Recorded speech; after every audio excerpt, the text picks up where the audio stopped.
যাদের সপ্তম স্থানে কোনো পাপগ্রহ থাকে, যেরকম শনি, রাহু, মঙ্গল, কেতু, তাদের বিবাহিত জীবনের এতটাই অশান্তিময় হয়ে ওঠে, এমনকি এইরকম ছকে জাতক জাতিকাদের বিবাহ বিচ্ছেদেরও সম্ভাবনা থেকে যায়।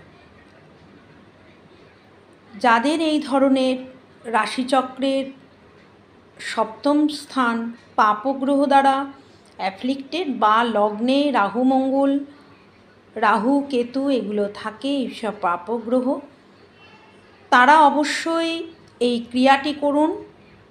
শুক্রবার দিনকে যে কোনো মন্দিরে গিয়ে একটি আতর নেবেন, যে কোনো দেবীর বা দেবতার বুড়ো আঙুলের ডান পায়ের আঙুলে আতরটি দিয়ে ক্লিং মন্ত্রটি জপ করুন। আর এই ক্রিয়াটি পরপর 7টা শুক্রবার করবেন।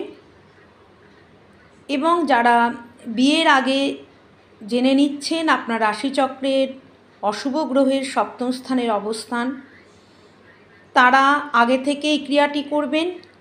আর যাদের জীবনে বিবাহিত লাইফে এইসব ঘটনাগুলো ঘটছে, তারা অবশ্যই যে কোনো পক্ষের শুক্রবারে 7টা শুক্রবার পরপর এই প্রক্রিয়াটি করবেন। যদি মহিলাদের কোনো বাধাপ্রাপ্ত হয়, তাহলে একটা শুক্রবার বাদ দিয়েও আপনারা এই ক্রিয়াটি করুন। এটা অত্যন্ত ফলপ্রসূ টোটকা। যারা করেছেন তাদের বিবাহিত লাইফের ঝামেলা অনেকখানি কমে গেছে। নমস্কার।